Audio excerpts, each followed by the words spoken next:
ഇന്നത്തെ റെസിപ്പി ഒരു പുതുമയാർന്നൊരു റെസിപ്പിയാണ്. അതുപോലെ തന്നെ കൂടുതൽ ആരും ഇതുപോലെ പരീക്ഷിച്ചിട്ടുണ്ടാവില്ല. വളരെ ഹെൽത്തിയാണ്, വളരെ കുറച്ച് ഇൻഗ്രീഡിയൻസ് മതി, അതുപോലെ തന്നെ അടിപൊളി ടേസ്റ്റുമാണ്.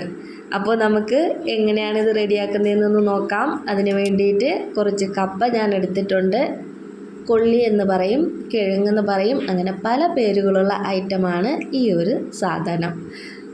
നമ്മുടെ നാട്ടിൽ എന്തായാലും കപ്പ എന്ന് തന്നെയാണ് ഇതിൻ്റെ പേര്. ആദ്യം നമുക്ക് കപ്പ ഒന്ന് വേവിച്ചെടുക്കാം.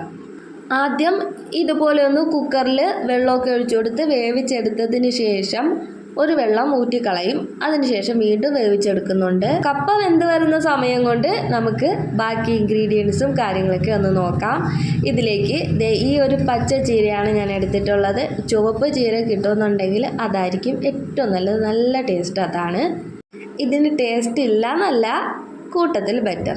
ഇനി ഇതിലേക്ക് ഒരു 12 അല്ലി ചെറിയ ഉള്ളിയും കൂടി എടുത്തിട്ടുണ്ട്. ചെറിയ ഉള്ളി തന്നെ ഇതിലേക്ക് എടുക്കണം. ഇതുപോലെ ഒന്ന് ചതച്ചിട്ട് എടുക്കണം. ഒരു കാര്യം പ്രത്യേകം ശ്രദ്ധിക്കണം, മിക്സിയിലിട്ട് ക്രഷ് ചെയ്തെടുക്കരുത്, ചതച്ച് തന്നെ എടുക്കണം. പിന്നെ ഒരു 4-5 ഉള്ളി ഇതുപോലെ ഒന്ന് ചെറുതായിട്ട് അരിഞ്ഞെടുക്കണം. ഇനി ഈ ഒരു സമയം കൊണ്ട് കപ്പ ഒന്ന് വെന്ത് കിട്ടിയിട്ടുണ്ട്. ഒരു 1/4 ഭാഗം വെന്ത് കിട്ടിയാൽ മതി. ബാക്കി ഈ പാത്രത്തിൽ നിന്ന് മാറ്റിയിട്ട് കുറച്ചും കൂടി വേവിച്ചെടുക്കുന്നുണ്ട്. ആദ്യം വെന്ത വെള്ളമൊക്കെ നന്നായിട്ട് ഊറ്റി കളഞ്ഞതിന് ശേഷം കപ്പ ഞാനൊരു മൺചട്ടിയിലേക്ക് ആക്കിയെടുത്തിട്ടുണ്ട്. നിങ്ങൾ ഏത് പാത്രത്തിലാണോ വേവിക്കാൻ ഉദ്ദേശിക്കുന്നത് അതേതാണെന്ന് വെച്ചാൽ എടുക്കാം. പിന്നെ തനി നാടൻ വിഭവവും അടിപൊളി ഹെൽത്തി ആയിട്ടുള്ളൊരു റെസിപ്പി ആയതുകൊണ്ട് ഞാൻ മൺചട്ടി തന്നെ തിരഞ്ഞെടുത്തു.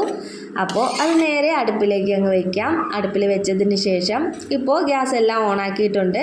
അതിലേക്ക് നേരത്തെ ചതച്ച് വെച്ചിട്ടുള്ള ചെറിയ ഉള്ളി അങ്ങ് ചേർത്ത് കൊടുക്കാം. ചെറിയ ഉള്ളിക്ക് പകരം ആരും സവാള എടുക്കരുത്. ചെറിയ ഉള്ളിയുടെ ഒരു ടേസ്റ്റ് അതൊരു പ്രത്യേക ടേസ്റ്റ് തന്നെയാണ്. അതുകൊണ്ട് ചെറിയ ഉള്ളി തന്നെ മാക്സിമം എടുക്കാൻ ശ്രദ്ധിക്കണേ. ഇനി അതൊന്ന് മിക്സ് ചെയ്ത് കൊടുത്ത ശേഷം ഇനി ഇതിലേക്ക് ബാക്കി പൊടികൾ ചേർത്ത് കൊടുക്കാം. പൊടികൾ കൂടുതലായിട്ടൊന്നും ചേർക്കുന്നില്ല. 1 ടീസ്പൂൺ മുളക് പൊടി, ഒരു ചെറിയ സ്പൂണിലാണ് ഞാൻ ചേർത്തത്.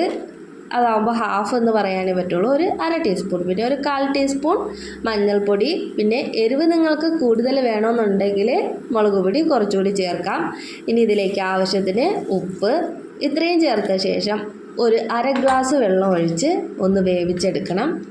നേരത്തെ കുക്കറിൽ വേവിച്ചെടുത്തതാണ്, അപ്പോഴും ഫുള്ളായിട്ട് വെന്തിട്ടില്ല. പിന്നെ ലാസ്റ്റ് കഴിക്കുന്ന സമയത്ത് ചെറിയ ചെറിയ പീസസും കൂടി വേണം. അതാണ് കുറച്ചും കൂടി ഒന്ന് ടേസ്റ്റ്. ഇപ്പോൾ ആ വെള്ളം കൂടി ഒഴിച്ചിട്ട് നന്നായിട്ടൊന്ന് തിളയ്ക്കാൻ വേണ്ടിയിട്ട് വെയിറ്റ് ചെയ്യാം. സാധാരണ വീട്ടിൽ കറികളൊക്കെ വെക്കുന്ന സമയത്ത് ഈ കപ്പയും ഈ ചീരയൊക്കെ സെപ്പറേറ്റ് അല്ലേ കറിയാക്കാറുള്ളത്. കപ്പ ഒരു കറിയായിട്ട് എടുക്കും, ചീര വേറൊരു തോരനോ അല്ലെങ്കിൽ എന്തെങ്കിലും വേറെ കറിയായിട്ടൊക്കെ എടുക്കും. ഇതാകുമ്പോൾ രണ്ടും ഒരുമിച്ചങ്ങ് എടുക്കുകയും ചെയ്യാം. നമ്മുടെ ജോലി എളുപ്പമാവും. അതുപോലെ തന്നെ അടിപൊളിയായിട്ടുള്ളൊരു വെറൈറ്റി കറിയും കിട്ടും. അപ്പോൾ എന്തായാലും എല്ലാവരും ഒരു പ്രാവശ്യമെങ്കിലും ഒന്ന് പരീക്ഷിച്ച് നോക്കണേ. ഒരു പ്രാവശ്യം പരീക്ഷിച്ചാൽ പിന്നെ എന്നും പരീക്ഷിച്ച് നോക്കും. അതുകൊണ്ട് ഉറപ്പായിട്ടൊന്ന് നോക്കണേ. ഇപ്പോൾ കപ്പയൊക്കെ ഏകദേശം കുറച്ചും കൂടി ഒന്ന് വെന്ത് കിട്ടിയിട്ടുണ്ട്. അതിന് ഞാനിതുപോലെ സ്പൂൺ വെച്ചിട്ട് നന്നായിട്ടൊന്ന് ഉടച്ചു കൊടുക്കുന്നുണ്ട്.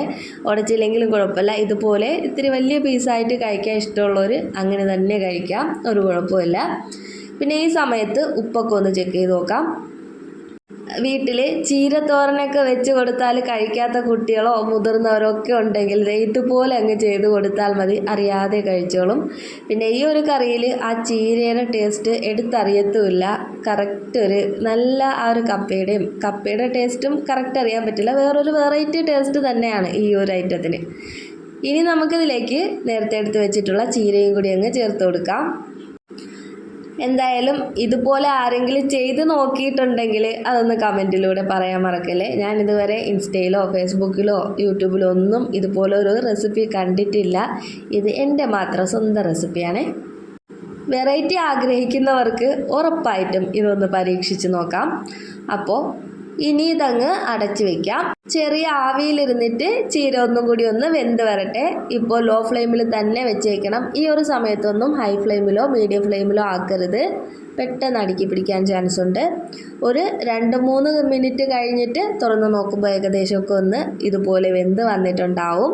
ഇനി എല്ലാം കൂടി ഒന്ന് മിക്സ് ചെയ്ത് കൊടുക്കാം. ഇപ്പോൾ അതിലുള്ള വെള്ളമൊക്കെ ഒന്ന് വറ്റി വന്നിട്ടുണ്ട്. ഇനി നിങ്ങൾക്ക് ഈ പരിപ്പ് കറി, ഒഴിച്ചെറി അതുപോലെയൊക്കെ ഒഴിച്ചു കൂട്ടാനാണ് ഇഷ്ടമെങ്കിൽ വെള്ളം വറ്റിച്ചെടുക്കേണ്ട ആവശ്യമില്ല.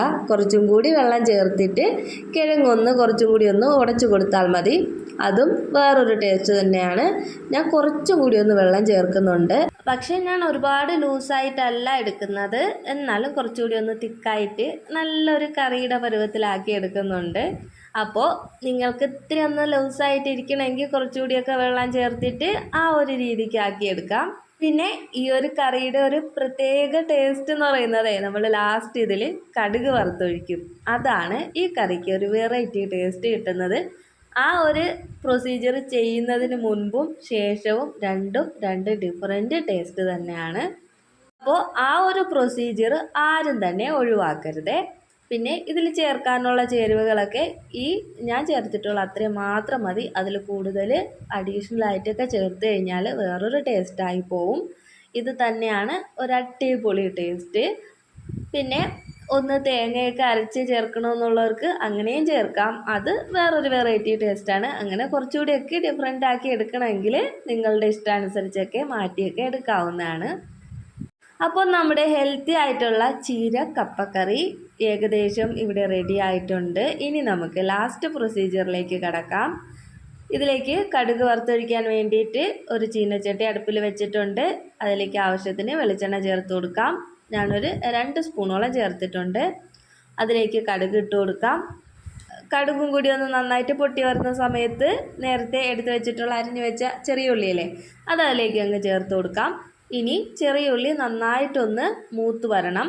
ഇനി ഇതിന് ശേഷം ഇതിലേക്ക് കുറച്ചും കൂടി മുളക് പൊടി ചേർക്കുന്നുണ്ട്. ഇതുപോലെ ഈ കടുക് വറുക്കുന്ന സമയത്ത് ആ എണ്ണയിലേക്ക് മുളക് പൊടി ചേർത്തിട്ട് കറിയിലേക്ക് ചേർക്കുകയാണെങ്കിൽ നല്ലൊരു കളറും കിട്ടും. അതുപോലെ തന്നെ നല്ലൊരു ഫ്ലേവറും ടേസ്റ്റും ഒക്കെ കിട്ടും.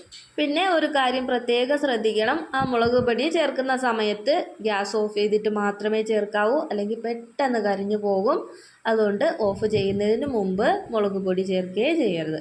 ഞാനിപ്പോൾ ഗ്യാസ് ഓഫാക്കിയതിന് ശേഷമാണ് മുളക് പൊടി ചേർത്തത്. ഇനി ജസ്റ്റ് ഒന്ന് മിക്സ് ചെയ്ത് കൊടുത്തതിന് ശേഷം നേരെ നമ്മൾ നേരത്തെ എടുത്ത് വെച്ച വേവിച്ച് വെച്ച ആ ഒരു കിഴങ്ങ് കറിയിലേക്ക് ചേർത്ത് കൊടുക്കാം.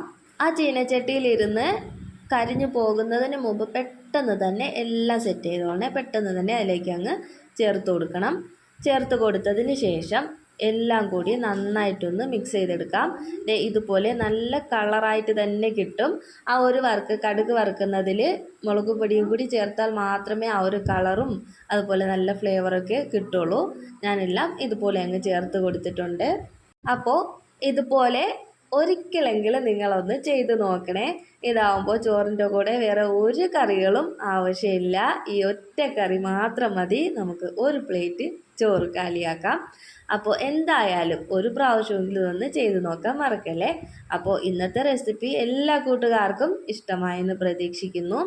അപ്പോൾ ഇതെല്ലാം റെഡി ആയ ശേഷം ഇതുപോലെ ആ കടുക് വറുത്തൊഴിച്ച എണ്ണയും ഉള്ളിയും ആ മുളക് പൊടിയെല്ലാം നന്നായിട്ടൊന്ന് മിക്സാക്കി കൊടുക്കണം. മിക്സ് ചെയ്തിട്ട് ഇതുപോലെ ചൂടോടെ തന്നെ കഴിക്കാനായിട്ട് അടിപൊളി ടേസ്റ്റാണ്. തണുത്ത് കഴിഞ്ഞാലും ടേസ്റ്റിനൊന്നും ഒരു കുറവുമില്ല, അടിപൊളി ടേസ്റ്റ് തന്നെയാണ്. പിന്നെ തണുത്ത് വരുന്ന സമയത്ത് കുറച്ചും കൂടി ഒന്ന് തിക്കായിട്ട് വരും. ഒരുപാടങ്ങ് തിക്കാവില്ല. ഞാൻ ഈ മൺചട്ടിയിലും കൂടി വെച്ചത് കൊണ്ട് എനിക്ക് കുറച്ചും കൂടി ഒന്ന് തിക്കായിട്ട് വന്നിട്ടുണ്ട്. അതല്ലാന്നുണ്ടെങ്കിൽ നിങ്ങൾ മൺചട്ടിയിലാണ് വെക്കുന്നതെങ്കിൽ വേവിച്ചതുപോലെ മാറ്റി വെച്ചതിന് ശേഷം വേറെ ഏതെങ്കിലും പാത്രത്തിലേക്ക് മാറ്റി വെച്ചാലും മതി. അപ്പോൾ എൻ്റെ വീഡിയോ ആദ്യമായിട്ട് കാണുന്ന കൂട്ടുകാരുണ്ടെങ്കിൽ എൻ്റെ ചാനലൊന്ന് സബ്സ്ക്രൈബ് ചെയ്തേക്കണേ. തൊട്ടടുത്തുള്ള ബെല്ലൈക്കണും കൂടി ഒന്ന് പ്രസ് ചെയ്തേക്കണം. എന്നാൽ മാത്രമേ ഞാനിടുന്ന വീഡിയോസിൻ്റെ എല്ലാ നോട്ടിഫിക്കേഷൻ കറക്റ്റായിട്ട് നിങ്ങളിൽ എത്തുകയുള്ളൂ.